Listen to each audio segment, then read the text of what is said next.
वज़रा जो हैं वो उस वक्त तक अपने ओहदों पर रह सकते हैं जब तक कि उन्हें पार्लियामेंट का एतमाद हासिल रहता है। और इंतज़ामिया की जवाबदेही है कि काबीना अपने फ़राइज़ के अंजाम के सिलसिले में पार्लियामेंट को जवाबदेह होती है। ये भी मैंने आपको भी बताया है कि और उस वक्त तक अपने ओहदों पर फाइज रहते हैं जब तक कि उन्हें पार्लियामेंट का एतमाद हासिल रहता है। अब पार्लिमानी निज़ाम की कुछ खूबियाँ हैं। कौन कौन सी खूबियाँ हैं? सबसे पहले मुकन्ना इंतज़ामिया की हमायंगी है। मैंने आपको भी बताया कि वो वहाँ से मुंतखब होते हैं। उसके बाद लचकदार हुकूमत है इसमें कि ज़ाहिर है ये हंगामी हालत में मुफीद है, निज़ाम को बासानी बदला जा सकता है। इसमें हिज़्ब इख्तिलाफ जो है वो बड़ा मौसर होता है। आपने देखा है कि पाकिस्तान में इस वक्त पार्लिमानी निज़ाम है तो हिज़्ब इख्तिलाफ कितना ज़्यादा चौकस और चौकन्ने तरीके से अपना काम जो है वो सरअंजाम दे रहा है। फिर इसमें अवाम की सियासी तरबियत होती है, क्योंकि मुख्तलिफ़ किस्म की जब बहसें होती हैं, ज़राए इब्लाग उन्हें कवरेज देते हैं तो अवाम इसमें ख़ुसूसी दिलचस्पी लेते हैं।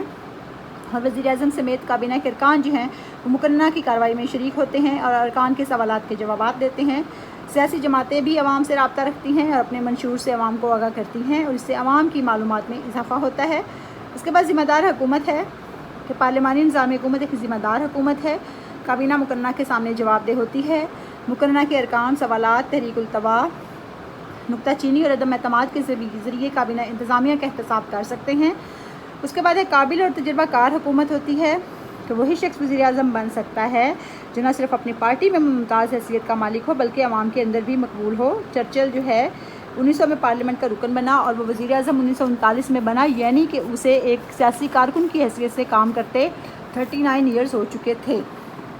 उसके बाद अवाम की बालादस्ती है। इसमें मुकन्ना के अरकान अवाम को जवाबदेह होते हैं, उनके मुंतखब करदा होते हैं। उन्हें पता होता है कि हमने दोबारा अवाम में जाना है, इसलिए वो अवाम को नाराज़ करने का सोच भी नहीं सकते और अवाम जो है उनकी जो कह सकते हैं कि उनकी तवक्कुआत पर पूरा उतरने की कोशिश करते हैं। उसके बाद क़यादत की फ़राहमी है, प्रोविज़न ऑफ लीडरशिप है कि पार्लिमानी निज़ाम में मुस्तक़बिल के लिए बेहतरीन क़यादत तैयार होती है। पार्लियामेंट के अरकान जो हैं उनको तजुर्बाकार अरकान होते हैं, उनकी बेतकरीर और बहसें सुनने का मौका मिलता है। सारे लोग खुद भी बहस और मुबाहिसा में हिस्सा लेते हैं, तो इस तरह से इनकी सियासी तरबियत होती है। और सबसे लास्ट पॉइंट है कि गुड एडमिनिस्ट्रेशन है कि इंतज़ामिया अपनी कारकर्दगी के लिए पार्लियामेंट के सामने जवाबदेह होती है। गैर तसल्ली बख्श कारकर्दगी की सूरत में वज़रा को अपने महकमे के मुतल्लिक़ अरकान पार्लियामेंट के तेज़ सवालात का जवाब देना पड़ता है। पार्लियामेंट के अरकान अपनी तनकीद से वज़रा को लाजवाब कर देते हैं, चुनांचे एहतसाब के खौफ से वज़रा अपनी कारकर्दगी को बेहतर बनाने की कोशिश करते हैं, जिसकी कुछ खूबियाँ थीं, कुछ इसमें खामियां भी हैं। सबसे पहले कि गैर मुस्तहकम है। इसकी मिसाल तो आप अपने मुल्क के हालात से भी ले सकते हैं कि हर रोज़ हुकूमत को डरावा दिया जाता है कि हम आपके ख़िलाफ़ तहरीक एतमाद ला रहे हैं, हम आपके हामियों को अपने साथ मिला रहे हैं। तो इस तरह से ये हुकूमत जो है वो मुस्तहकम नहीं हो पाती। हुकूमत को मुस्तकिल यह ख़तरा दरपेश होता है कि उसको हटा दिया जाएगा। उसके बाद इसकी पॉलिसियों में तसलसल नहीं होता, हुकूमत अपनी मियाद मोस्टली पूरी नहीं कर पाती। अगली हुकूमत आती है, वो पिछली हुकूमत की पॉलिसीज़ को ख़त्म कर देती है और इस तरह से पुराने मंसूबे अधूरे रह जाते हैं और वसाइल ज़ाया होते हैं। फिर इसमें पॉलिटिकल ब्राइबरी है। ये एक इखलाकी बुराई है इस निज़ाम की कि इसमें सरेआम सियासी रिश्वत का बाज़ार लगता है। किसी पार्टी को वाज़ेह अक्सरियत ना हो तो अरकान की वफ़ादारियों को बरकरार रखने के लिए और दूसरी पार्टी के अरकान को साथ मिलाने के लिए सियासी रिश्वतें दी जाती हैं और ये बात आप अच्छे तरीके से देख रहे हैं आजकल।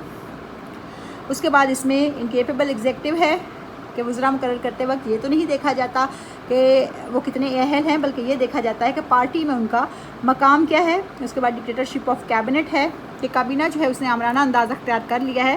वो न सिर्फ इंतज़ामी इख्तियारात की मालिक बन चुकी है बल्कि अमलन मुकन्ना पर भी इसका कंट्रोल हो गया है और सख्त पार्टी डिसिप्लिन की बुनियाद पर मुकन्ना के अरकान काबीना की हमायत पर मजबूर होते हैं, लिहाजा वो अक्सरियत के बलबूते पर मुकन्ना से अपनी मर्ज़ी के कानून मंजूर करवा लेते हैं। उसके बाद वज़रा की दोहरी ज़िम्मेदारियाँ हैं कि वज़रा को इंतज़ामी फ़राइज़ के अलावा और पार्लिमानी फ़राइज़ भी अंजाम देने पड़ते हैं।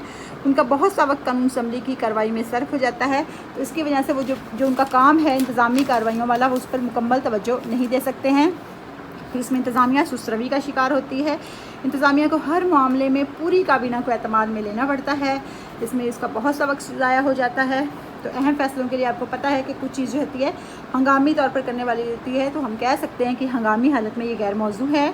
उसके बाद इससे इत्तेहाद और ताउन को शदीद नुकसान होता है। इसमें शदीद किस्म की पार्टीबाजी होती है। आप अपने मुल्क के हालात से इस चीज़ का अंदाज़ा लगा सकते हैं कि लोग एक दूसरे के ख़िलाफ़ किस हद तक जाते हैं, एक दूसरे को नीचा ठिकाने के लिए हथकंडे किस तरह के इस्तेमाल किए जाते हैं, तामीरी तनकीद नहीं होती। तो पार्टीबाजी की इस जंग में बाज़ औक़ात قومی مفاد بھی پارٹی پر قربان کر دیے جاتے ہیں۔ اس کے بعد اس میں ایکسپینڈیچر بہت زیادہ ہیں۔ وزیر اعظم کو ظاہر ہے مقننہ کی ایک کثیر تعداد کو وزراء اور وزرائے مملکت رکھنا پڑتا ہے ان کو خوش کرنے کے لیے، تو اس پر ظاہر ہے کہ بہت زیادہ اخراجات ہوتے ہیں۔ اور ایک سب سے لاسٹ چیز ہے کہ it is complicated form of government.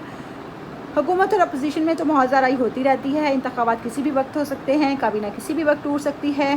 جو ہمارے جیسے ترقی پذیر ممالک ہیں تو سیاسی شعور سے عاری افراد کے لیے اس نظام کو کامیابی سے چلانا انتہائی مشکل ہے۔